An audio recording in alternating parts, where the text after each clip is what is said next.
Assalamualaikum warahmatullahi wabarakatuh.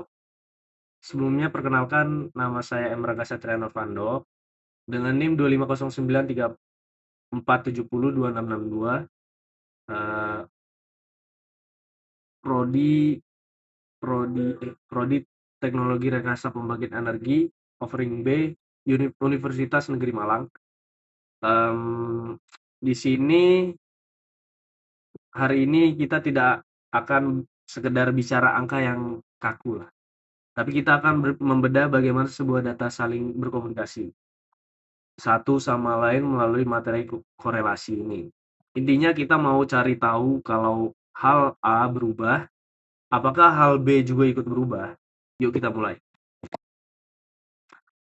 Konsep dasar korelasi. Sebelum masuk ke hitungan, kita harus paham dulu filosofinya.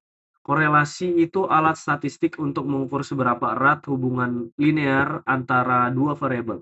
Di sini ada istilah variabel bebas atau X, yaitu variabel yang kita asumsikan sebagai penyebab, dan variabel terikat atau Y sebagai akibatnya.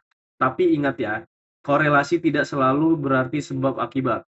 Correlation is not causation. Nah, kita hanya melihat pola pergerakannya saja. Apakah mereka kompak naik bareng atau justru berlawanan arah?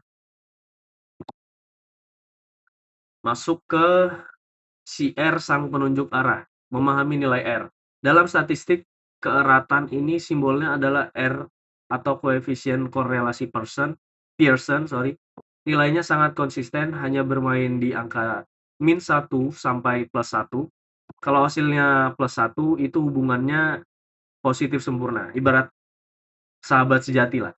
Kemana satu pergi, yang lain ikut ya.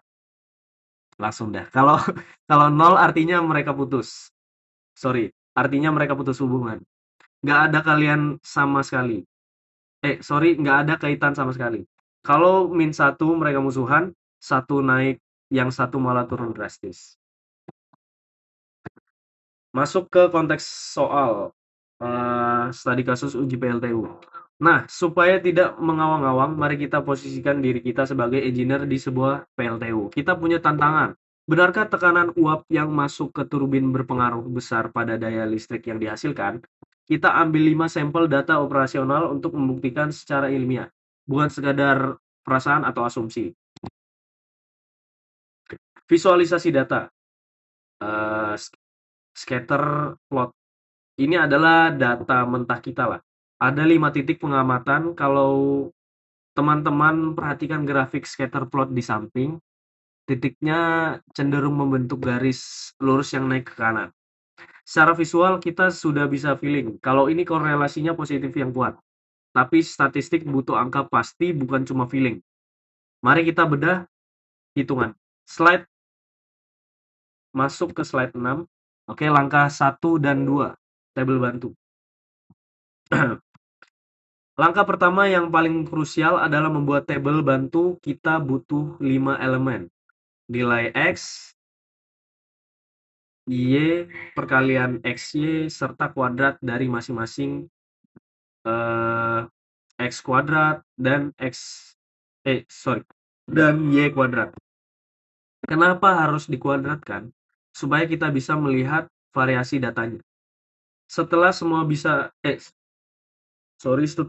baris dihitung, jika kita jumlahkan ke bawah hingga dapat nilai total atau sigma.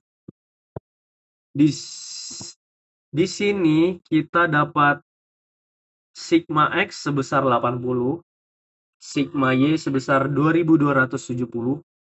Angka-angka inilah yang menjadi bahan baku kita untuk rumus Pearson. Nah,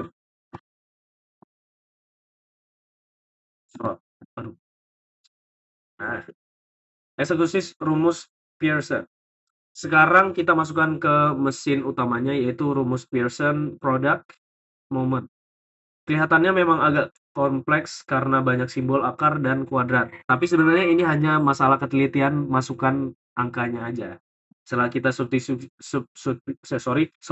substitusikan nilainya, bagian atas pembilang menghasilkan angka 1050.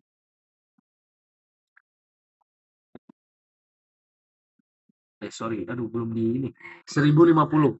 Ini 1050 ya, nggak kelihatan ini. Aduh, sebenarnya kalau di PPT aman.